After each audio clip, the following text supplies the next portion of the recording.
और जैसा कि मैंने पूर्व में आपको बताया कि आप सभी लोग किसी प्रकार कोई उद्घोष न करते हुए, उद्घोष नहीं करेंगे और सीधे मौन जुलूस के रूप में हम सभी लोग एक पंक्तिबद्ध तरीके से माननीय मुख्यमंत्री जी के नेतृत्व में मौन जुलूस के रूप में हम लोग वहाँ जाएंगे। अब मैं बड़े आदर के साथ उत्तर प्रदेश के बहुत ही ओजस्वी, तेजस्वी और तपस्वी मुख्यमंत्री माननीय योगी आदित्यनाथ जी को आमंत्रित करता हूँ कि आएँ और हम सभी को अपना आशीर्वाद प्रदान करें। माननीय योगी आदित्यनाथ जी।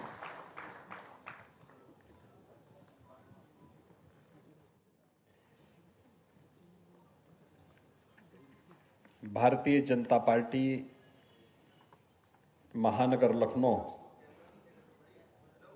के तत्वाधान में आयोजित विभाजन विभीषिका स्मृति दिवस कार्यक्रम में उत्तर प्रदेश सरकार के मंत्रिमंडल के मेरे वरिष्ठ सहयोगी, उप मुख्यमंत्री श्री केशव प्रसाद मौर्य जी, उप मुख्यमंत्री श्री ब्रजेश पाठक जी, राज्यसभा के माननीय सांसद और पूर्व उप मुख्यमंत्री डॉक्टर दिनेश शर्मा जी, राज्यसभा के माननीय सदस्य पूर्व डीजीपी श्री ब्रजलाल जी, उत्तर प्रदेश सरकार में मंत्रिमंडल के मेरे सहयोगी, समाज कल्याण विभाग के मंत्री श्री सीएम अरुण जी, भारतीय जनता पार्टी के जिला के अध्यक्ष श्री विजय मौर्य जी, महानगर अध्यक्ष श्री आनंद द्विवेदी जी, लखनऊ की पूर्व महापौर श्रीमती संयुक्ता भाटिया जी, सिंधी एकेडमी के पूर्व उपाध्यक्ष श्री नानक चंद लखमानी जी, आज के इस स्मृति दिवस कार्यक्रम में यहां पर उपस्थित प्रदेश सरकार में पूर्व मंत्री डॉक्टर महेंद्र सिंह जी, श्री मानवेंद्र सिंह जी, माननीय विधायक श्री नीरज बोरा जी, विधान परिषद सदस्य श्री मुकेश शर्मा जी, माननीय विधायक श्री योगेश शुक्ला जी, सभी हमारे अन्य पदाधिकारीगण, उपस्थित बहनों और भाइयों, 14 अगस्त 1947 दुनिया के इतिहास का एक काला अध्याय, बर्बरता और विभीषिका का एक ऐसा काला अध्याय जो कभी विस्मृत न करने वाला है। लगभग 1.5 से 2 करोड़ की आबादी का पलायन, 15 से 20 लाख लोगों का कत्लेआम, अपने घर से बेघर हो जाना, अपनी ही विरासत को विस्मरण करने के लिए मजबूर हो जाना, अपनी ही संपत्ति और सुरक्षा को दांव पे लगा करके दर दर की ठोकर खाने के लिए भटकना, बहन और बेटियों के साथ, माताओं के साथ जिस प्रकार की निर्ममता और बर्बरता की गई, यह 14 अगस्त 1947 की वह विभाजन की विभीषिका है जिसने पाकिस्तान जैसे दानों को जन्म दिया। लाखों लोगों के कत्लेआम से जो पाकिस्तान बना हो, वह आज भी हिंदुस्तान को डसने के लिए हर प्रकार के षड्यंत्रों में लिप्त है, हर प्रकार के षड्यंत्रों में लिप्त है। और सबसे बड़ी बात कि इतनी बड़ी त्रासदी के बाद हम इन चीजों को देखते होंगे,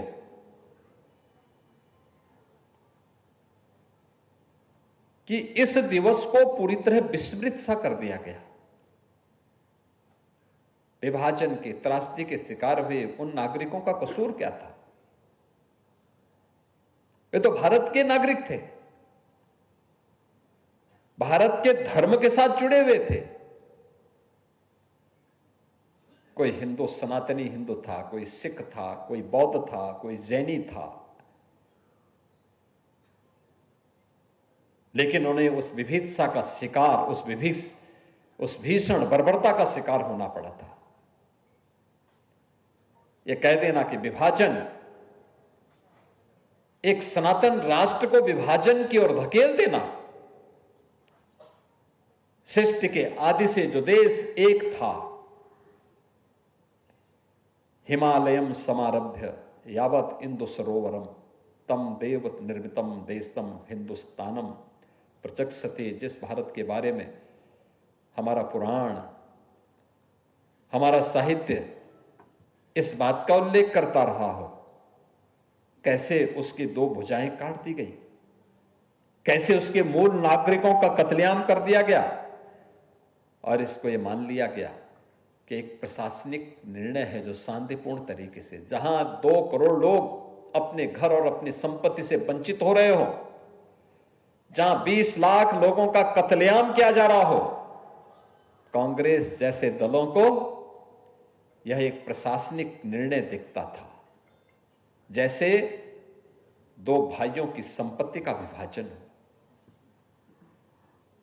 जैसे 2 भाइयों के संपत्ति के विभाजन का निर्णय हो। इस प्रकार की बेशर्मीपूर्ण उनके वक्तव्य उस समय भी कांग्रेस की राजनीतिक लिप्सा को प्रदर्शित करता है, जो चरित्र उनका आज भी देखने को मिलता है। इन्होंने 1947 में देश के साथ धोखा दिया और इसको एक प्रशासनिक निर्णय मान करके, एक शांतिपूर्ण प्रशासनिक विभाजन का निर्णय बता करके देश की जनता की आंखों में धूल झोंकने का काम किया था। किस तरीके से रावलपिंडी से, मुल्तान से हिंदू और सिखों का, बौद्धों का पूरी तरह सफाया किया गया, किस तरीके से उन्हें बहन बेटियों की इज्जत के साथ खिलवाड़ किया गया। ट्रेन की ट्रेन भर के आती थी, उनके सिर कलम कर दिए जाते थे, बहन और बेटियों की इज्जत के साथ खिलवाड़ हो रहा था। लेकिन कांग्रेस के नेता देश के अंदर जश्न मनाने में लगे थे, संपत्ति बनाने में लगे थे। किसी को स्मरण नहीं हुआ देश के अंदर हर उस बड़ी त्रासदी का स्मारक बना, स्मृति दिवस मनाया गया। जलियांवाला बाग की विभत्स घटना का स्मारक बना है। उस दिवस पर हम उन वीर बलिदानियों का स्मरण करते हैं। यहां लखनऊ में काकोरी ट्रेन एक्शन के क्रांतिकारियों के प्रति श्रद्धा का भाव व्यक्त करने के लिए वहां पर स्मारक बना हुआ है, हम उनका स्मरण करते हैं। गोरखपुर के चौरी चौरा में शहीद स्मृतिका बनी हुई है, वहां पर हम उन क्रांतिकारियों का स्मरण करते हैं। लेकिन विभाजन की त्रासदी हुई इन 20 लाख लोगों के लिए कोई संग्रहालय नहीं, कोई स्मृति स्थल नहीं, कोई स्मारक नहीं, उनके बारे में कोई बोलने वाला नहीं। बहनों और भाइयों, यह स्थिति क्यों पैदा हुई? यह प्रश्न हम सबके सामने बार बार आता है। यह प्रश्न हमारे सामने बार बार आता है। और याद करना कि जब तक देश के अंदर अलगाववाद, सांप्रदायिकता और तुष्टीकरण की नीति जब तक भारत के राजनीति का हिस्सा बना रहेगा, तब तक इस प्रकार की भीषण त्रासदी का सामना करने के लिए इस देश के मूल नागरिकों को हमेशा तैयार रहना पड़ेगा। 1947 में घटना घटित होती है।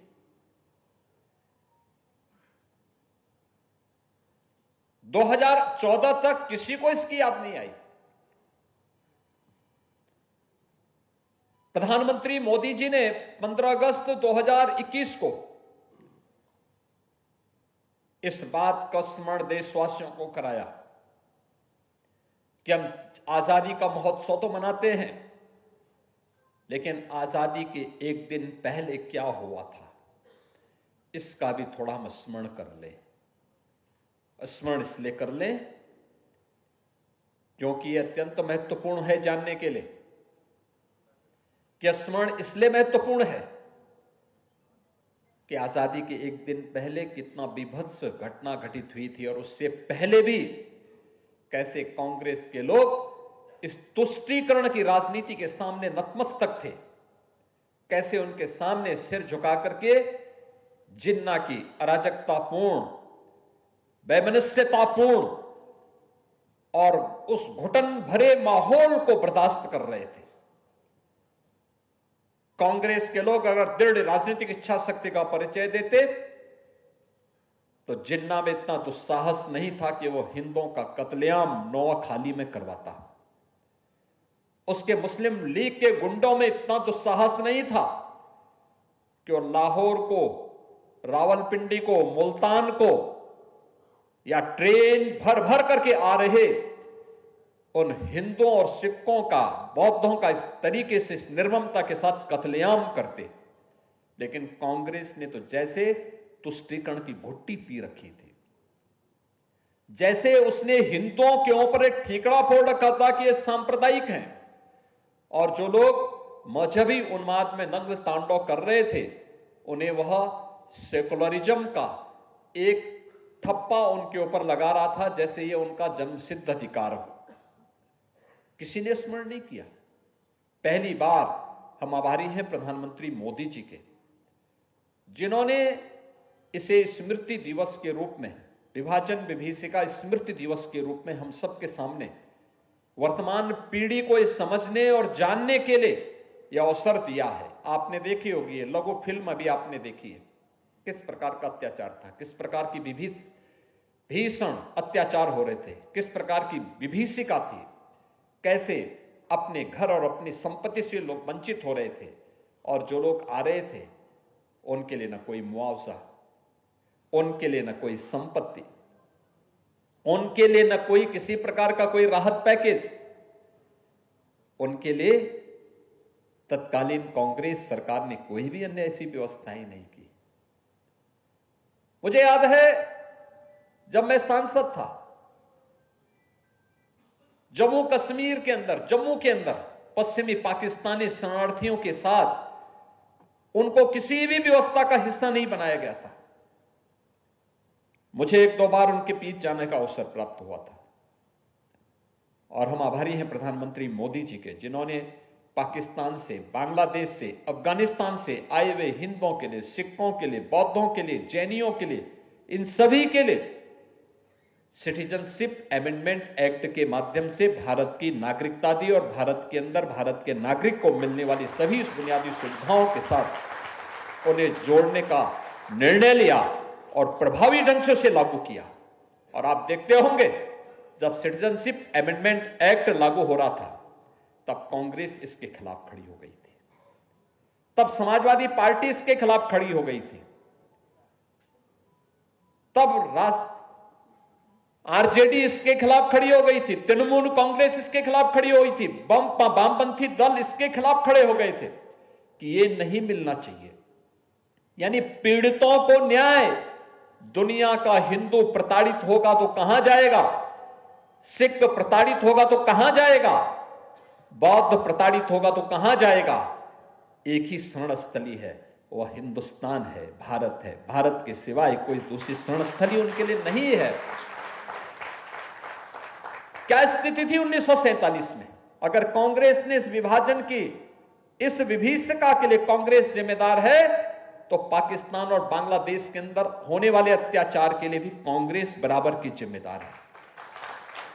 याद करिए 1947 में पाकिस्तान के अंदर हिंदुओं की संख्या ये 20% थी, आज ये 2% रह गई है।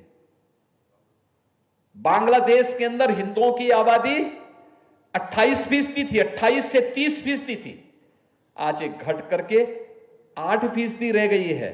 और पिछले 6 महीने से आपने देखा होगा बांग्लादेश के अंदर किस प्रकार के हमले हो रहे हैं, किस प्रकार के कत्लेआम हो रहे हैं, किस प्रकार की बर्बरता मंदिरों पर और वहां के गुरुद्वारों पर हो रहा है, ये किसी से छुपा हुआ नहीं है। बहनों और भाइयों, ये तुष्टीकरण की राजनीति है, जब तक देश के अंदर चलेगी, जब तक वैमनस्यता इस देश के अंदर इसी प्रकार से चलता रहेगा और गुमराह करने की रणनीति इसी प्रकार से चलती रहेगी, इस समस्या का समाधान नहीं है। कांग्रेस ने तो हिंदुस्तान के सामने स्वतंत्र भारत में विभाजन के बावजूद उन्होंने उस प्रकार के नए पाकिस्तान बनाने की रणनीति प्रारंभ कर दी थी। आपने देखा होगा जम्मू कश्मीर के अंदर धारा 370 लागू करना, यह कांग्रेस की उसी रणनीति का हिस्सा था। लेकिन हम आभारी हैं प्रधानमंत्री मोदी जी के, जिन्होंने डॉक्टर श्यामा प्रसाद मुखर्जी, देश के पहले ऐसे भारत माता के सपूत हैं जिन्होंने भारत की अखंडता के लिए अपना बलिदान दिया और कहा था एक देश में 2 प्रधान, 2 विधान और 2 निशान नहीं चलेंगे और नहीं चलेंगे। उन्होंने इसलिए अपने आप बलिदान किया था और डॉक्टर श्यामा प्रसाद मुखर्जी के सपने को साकार करने का काम प्रधानमंत्री मोदी जी ने किया। जम्मू कश्मीर में धारा 370 को सदैव के लिए समाप्त करके आज जम्मू कश्मीर को भारत गणराज्य का अभिन्न हिस्सा बना करके कश्मीर को विकास और लोकतंत्र की एक नई धारा के साथ जोड़ने का काम किया। आज भारत का कानून जम्मू कश्मीर के अंदर भी लागू होता है, आज वहां पे भी लागू होता है।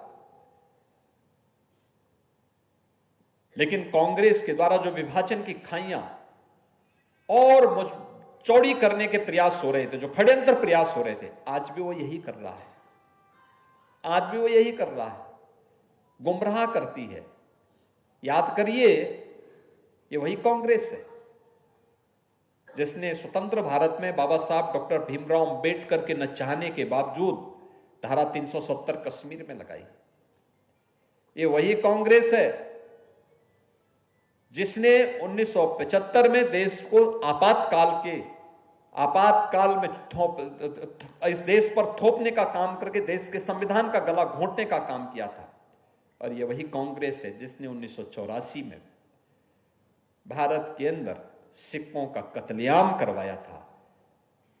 यानी ये वही कांग्रेस है जो लगातार एक तरफ देश के अंदर भाई भाई को लड़ाने का काम कर रही थी और दूसरी तरफ तुष्टीकरण की नीति पर चल करके देश को एक और विभाजन की ओर धकेल रही थी।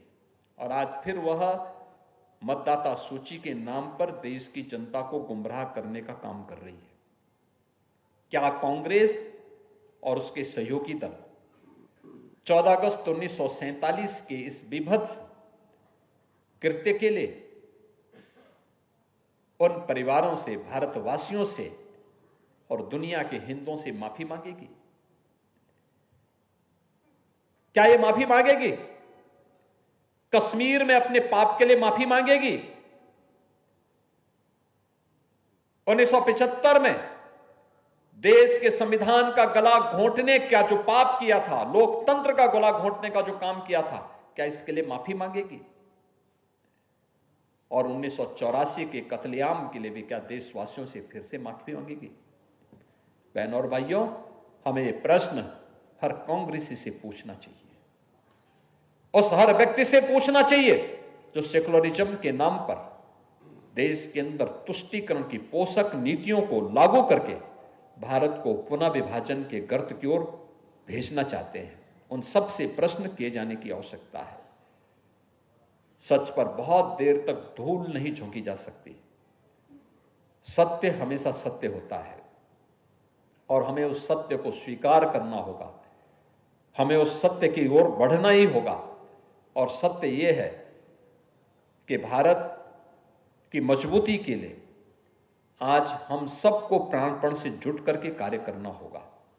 जातिवाद की राजनीति, क्षेत्र और भाषा के नाम पर विभाजन, समाज में किसी भी प्रकार के वाद को बढ़ावा देकर के भारत की राष्ट्रीयता को, भारत के राष्ट्रवाद को अगर कोई कमजोर करता है तो भारत का हितैषी कतई नहीं हो सकता है, कतई नहीं हो सकता है।